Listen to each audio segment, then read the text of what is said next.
A paz do Senhor, bom dia! Seja bem-vindo ao nosso momento de reflexão na Palavra de Deus, de leitura da Bíblia. Hoje nós vamos dar continuidade no Evangelho de Jesus, narrado pelo evangelista Lucas.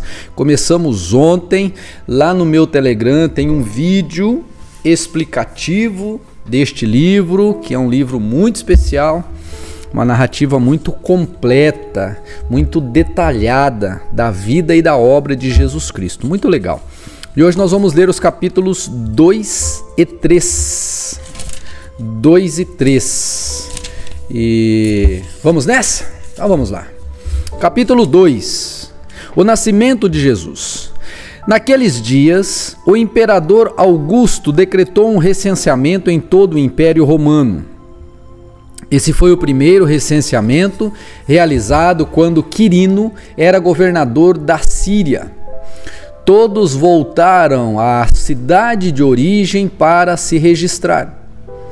Por ser descendente do rei Davi, José viajou para a cidade de Nazaré. Ou melhor, José viajou da cidade de Nazaré, da Galileia, para Belém, na Judéia, terra natal de Davi, levando consigo Maria, sua noiva, que estava grávida. E, estando eles ali, chegou a hora de nascer o bebê. Ela deu à luz seu primeiro filho, um menino, envolveu em faixas de pano e deitou numa manjedoura, porque não havia lugar para eles na hospedaria. Os pastores e os anjos. Versículo 8. Naquela noite havia alguns pastores nos campos próximos, vigiando o rebanho de ovelhas. De repente, um anjo do Senhor apareceu entre eles, e o brilho da glória do Senhor os cercou. Ficaram aterrorizados. Mas o anjo lhes disse: não tenham medo, trago boas notícias que darão grande alegria a todo o povo. Hoje, em Belém, a cidade de Davi, nasceu o Salvador, que é Cristo, o Senhor. Vocês o reconhecerão por este sinal. Encontrarão o menino enrolado em faixas de pano, deitado numa manjedoura. De repente, juntou-se ao anjo uma grande multidão do exército celestial, louvando a Deus e dizendo: glória a Deus nos mais altos céus, e paz na terra àqueles que Deus se agrada. Quando os anjos voltaram para o céu, os pastores disseram uns aos outros: vamos a Belém para ver esse acontecimento que o Senhor nos anunciou. Indo depressa ao povoado, encontraram Maria e José, e lá estava o bebê, deitado na manjedoura. Depois de o verem, os pastores contaram a todos o que o anjo tinha dito a respeito da criança. E todos que ouviam a história dos pastores ficavam admirados. Maria, porém, guardava todas essas coisas no coração e refletia sobre elas. Os pastores voltaram, glorificando e louvando a Deus por tudo o que tinham visto e ouvido. Tudo aconteceu como o anjo lhes havia anunciado. 8 dias depois, quando o bebê foi circuncidado, chamaram-no Jesus, o nome que o anjo lhe tinha dado antes mesmo de ele ser concebido. Então o tempo da oferta de purificação, como era a exigência da lei de Moisés, então chegou o tempo da oferta de purificação, como era a exigência da lei de Moisés. Seus pais o levaram a Jerusalém para apresentá-lo ao Senhor, pois a lei do Senhor dizia: se o primeiro filho for menino, será consagrado ao Senhor. Assim, ofereceram o sacrifício exigido pela lei do Senhor, 2 rolinhas e 2 pombinhos. Naquela época, vivia em Jerusalém um homem chamado Simeão. Ele era justo e devoto e esperava ansiosamente pela restauração de Israel. O Espírito Santo estava sobre ele. Ele havia revelado que não morreria enquanto não visse o Cristo enviado pelo Senhor. Nesse dia, o Espírito o conduziu ao templo. Agora, nesse dia, o Espírito o conduziu ao templo. Assim, quando Maria e José chegaram para apresentar o menino, Jesus, ao Senhor, como a lei exigia, Simeão tomou a criança nos braços e louvou a Deus, dizendo: Soberano Deus, agora podes levar em paz o teu servo, como prometeste. Vi a tua salvação, que preparaste para todos os povos. Ele é uma luz de revelação às nações, e é a glória do teu povo Israel. Os pais de Jesus ficaram admirados com o que se dizia a respeito dele. Então Simeão os abençoou e disse a Maria, mãe do bebê: Este menino está destinado a provocar a queda de muitos em Israel, mas também a ascensão de tantos outros. Foi enviado como sinal de Deus, mas muitos resistirão a ele. Como resultado, serão revelados os pensamentos mais profundos de muitos corações, e você sentirá como se uma espada lhe atravessasse a alma. A profetisa Ana, filha de Fanuel, da tribo de Aser, também estava no templo. Era muito idosa e havia perdido o marido depois de 7 anos de casados, e vivido como viúva até os 84 anos.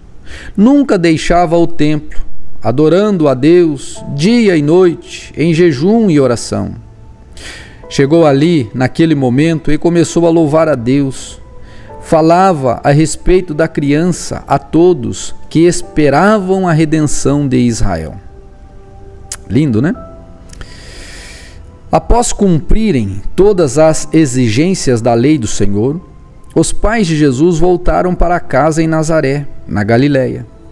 Ali o menino foi crescendo, saudável e forte. Era cheio de sabedoria e o favor de Deus estava sobre ele. Todos os anos, os pais de Jesus iam a Jerusalém para a festa da Páscoa.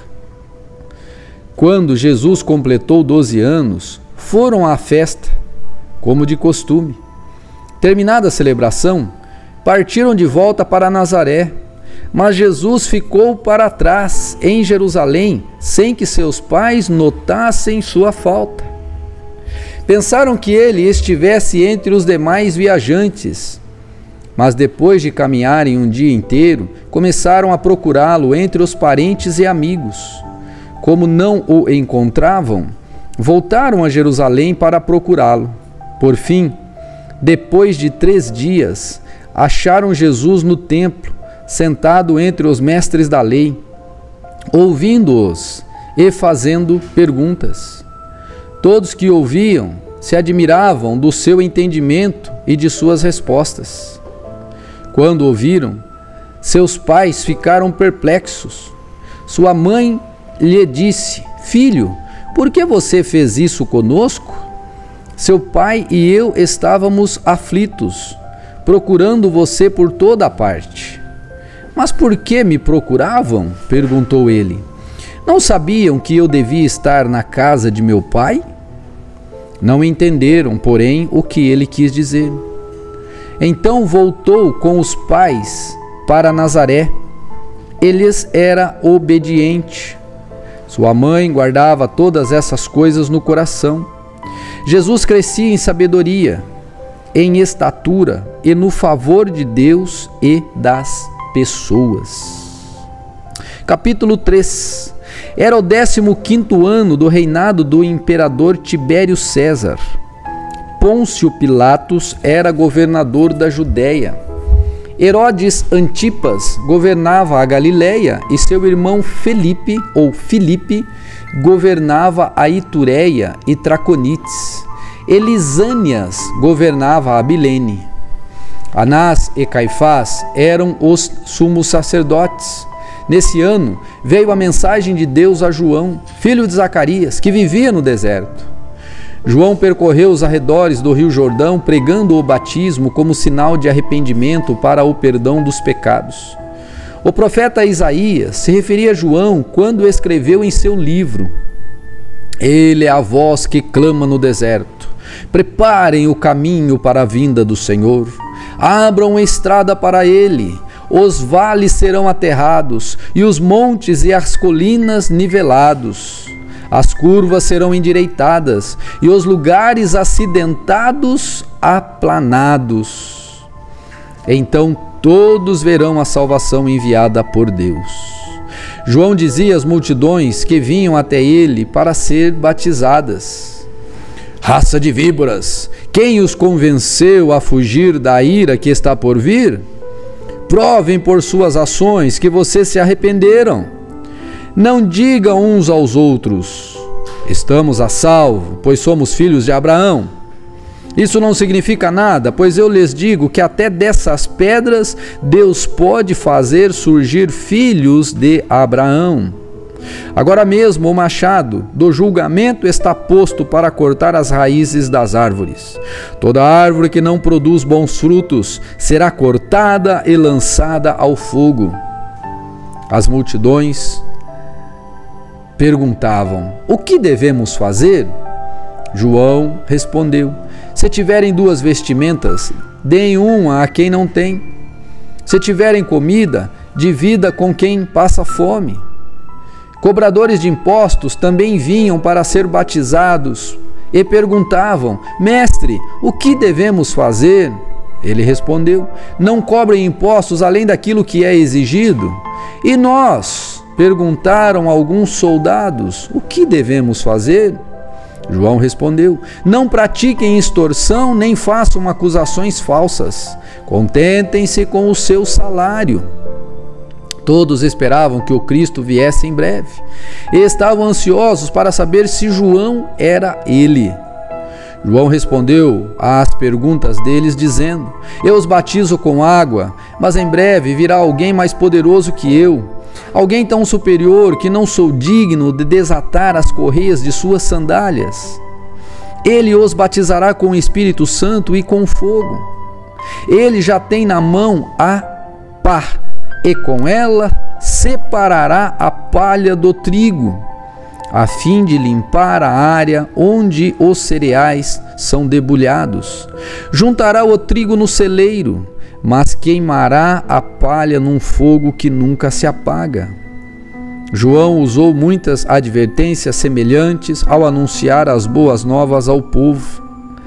João também criticou publicamente Herodes Antipas, o governador da Galileia, por ter se casado com Herodias, esposa de seu irmão, e por muitas outras maldades que havia cometido. A essas maldades, Herodes acrescentou outra, mandando prender João. O batismo de Jesus. Versículo 21 do capítulo 3. Certo dia, quando as multidões estavam sendo batizadas, Jesus também foi batizado. Enquanto ele orava, o céu se abriu e o Espírito Santo desceu sobre ele em forma corpórea de uma pomba. E uma voz do céu disse: Você é meu filho amado, que muito me dá alegria. Vamos dar uma olhadinha agora nos antepassados de Jesus, na genealogia de Cristo. Jesus estava com cerca de 30 anos quando começou o seu ministério. Jesus era conhecido como filho de José. José era filho de Eli. Eli era filho de Matate. Matate era filho de Levi. Levi era filho de Melque. Melque era filho de Janai. Janá era filho de José. José era filho de Matatias. Matatias era filho de Amós. Amós era filho de Naum. Naum era filho de Esli. Esli era filho de Nagai. Nagai era filho de Maate. Maate era filho de Matatias. Matatias era filho de Semei. Semei era filho de Joseque. Joseque era filho de Jodá. Jodá era filho de Joanã. Joanã era filho de Ressa. Ressa era filho de Zorobabel. Zorobabel era filho de Salatiel. Salatiel era filho de Neri. Neri era filho de Melque. Melque era filho de Ade. Ade era filho de Cozã. Cozã era filho de Eumadã. Eumadã era filho de Éder. Eumadã era filho de Er. Er era filho de Josué. Josué era filho de Eliezer. Eliezer era filho de Jorim. Jorim era filho de Matate. Matate era filho de Levi. Levi era filho de Simeão. Simeão era filho de Judá. Judá era filho de José. José era filho de Jonã. Jonã era filho de Eliaquim.